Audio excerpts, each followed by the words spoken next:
सभी राजस्थान के साथियों को नमस्कार और दूसरे भी साथियों को, जितने भी हमारे पीजीटी के मित्र हैं उनको भी नमस्कार। जो लोग पीजीटी की तैयारी कर रहे हैं और अगर वो राजस्थान को बिलोंग करते तो बहुत अच्छी बात है, और राजस्थान को नहीं बिलोंग करते तब भी उनके लिए भी इंपॉर्टेंट जानकारी ये है कि आप पीजीटी का ये फॉर्म भर दीजिए।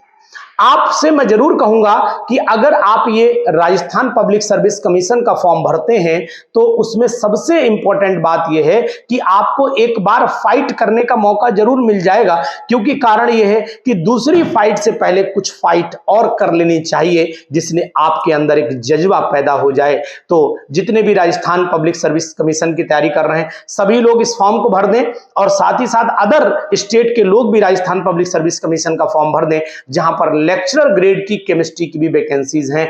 10 वैकेंसी होना अलग बात है, लेकिन 10 वैकेंसी जो जनरल कैटेगरी की हैं, आपके अगर अदर स्टेट के लिए तो जनरल कैटेगरी में ही काउंट हो गए, लेकिन सिलेक्शन तो जब 6 में मैं ले सकता हूं तो आप 10 में क्यों नहीं ले सकते हैं। फाइट तगड़ी होनी चाहिए और आपकी तैयारी भरपूर होनी चाहिए। आपको उनके क्वेश्चन के मार्जिन से ऊपर पहुंचना पड़ेगा जिन क्वेश्चंस को वो लोग अटेम्प्ट करते हैं। तो अगर आपको जनरल कैटेगरी में फाइट करना है तो फिर आपको तैयारी में अपना एक विशेष ध्यान देना पड़ेगा, और इस विशेष ध्यान के लिए कुछ पर्टिकुलर टॉपिक्स पर जरूर फोकस करना पड़ेगा। जैसे जो सबके टॉपिक अच्छे होते हैं वो बिल्कुल तैयार मत करो, जो टॉपिक सबके छूटते हैं उन पर कमांड कर लो, यही सबसे बेस्ट तरीका है। क्योंकि जो सब कर लेंगे वो हम नहीं करेंगे। क्यों भाई? ऐसा नहीं है, जो सब कर लेंगे वो तो हम कर ही लेंगे, और जो सब नहीं करेंगे हम वो भी कर लेंगे। यही हमारा उद्देश्य होना चाहिए। क्यों भाई? अगर आपको ये बात लगती है तो फिर आप कुछ पर्टिकुलर टॉपिक में बताता हूं, इन पर विशेष ध्यान देकर देखिए, आपको राजस्थान पब्लिक सर्विस कमीशन में 100% सफलता मिलेगी। थर्मोडायनेमिक्स पर सबको कमांड नहीं होता है, आप कमांड कर लीजिए। आयनिक इक्विलिब्रियम, केमिकल इक्विलिब्रियम के क्वेश्चन सबसे ज्यादा सबके गलत होते हैं, आप इस पर कमांड कर लीजिए।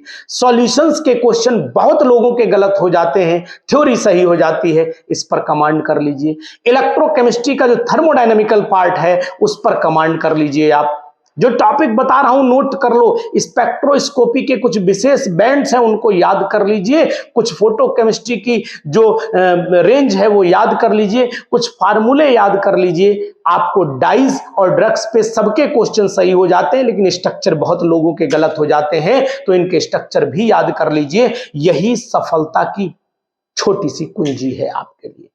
अगर आप फिजिकल केमिस्ट्री में चले जाते हैं तो मैंने आपको बताया कि थर्मोडायनेमिक्स पर विशेष तौर से ध्यान दीजिए, बहुत इंपॉर्टेंट है। इलेक्ट्रोकेमिस्ट्री पर थोड़ा सा ध्यान दे लीजिए, बहुत इंपॉर्टेंट है, क्योंकि यहां पर कभी कभी क्या होता है, ग्राफिकल रिप्रेजेंटेशन जो होता है इनके वेरिएशन में बहुत दिक्कत आती है। केमिकल काइनेटिक्स का न्यूमेरिकल जो लॉग लिए बैठा होता है वो भी कैलकुलेशन में बहुत दिक्कत करता है। तो मैं तो कहूंगा कि आप इन चीजों पर विशेष तौर से फोकस कर लीजिए फिजिकल केमिस्ट्री में।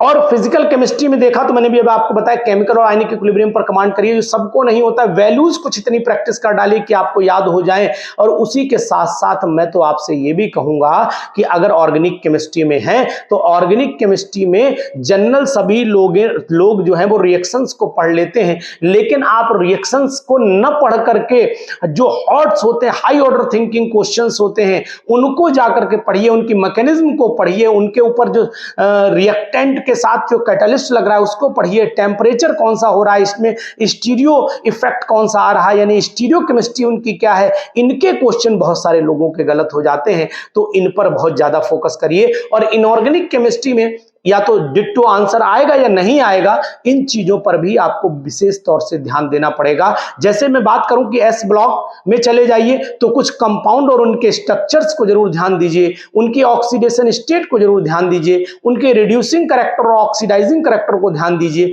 उनके बेसिक करैक्टर को ध्यान दीजिए, उनके एसिडिक करैक्टर को ध्यान दीजिए, और उसके साथ साथ मेटेलिक और नॉन मेटेलिक करैक्टर को ध्यान दीजिए, क्योंकि ये कभी कभी बीच में आते समय घटते बढ़ते रहते हैं। इन पर ही दिक्कत आती है। इसी तरीके से पी ब्लॉक में जब चलोगे तो सेम कंडीशन वहां पर भी है, लेकिन डी ब्लॉक में जब चलोगे तो ऑक्सीडेशन स्टेट पर विशेष ध्यान देना है, एलॉय पर विशेष ध्यान देना है, उनकी कैटालिटिक प्रॉपर्टी पर ध्यान देना है, और उसके साथ साथ उनकी जो ऑक्सीडेशन स्टेट ज्यादा कौन सो करता है, कम कौन सो करता है, कौन अच्छा एसिडिक मीडियम में ऑक्सीडाइजिंग एजेंट है, कौन बेसिक मीडियम में अच्छा ऑक्सीडाइजिंग एजेंट है, उनका इक्विवेलेंट वेट एसिडिक मीडियम में क्या होगा, बेसिक मीडियम में क्या होगा, लेंथेनॉइड कॉन्ट्रैक्शन क्या चीज है, और उसके साथ वो कौन सी प्रॉपर्टीज को इफेक्ट कर रहा है। इस बात पर भी अगर आप गौर फरमा लेते हो तो मैं तो कहता हूं कि राजस्थान पब्लिक सर्विस कमीशन का एग्जामिनेशन बहुत आसानी से आपसे निकल जाएगा, और उम्मीद करता हूं कि वो एग्जामिनेशन बहुत जल्द होगा।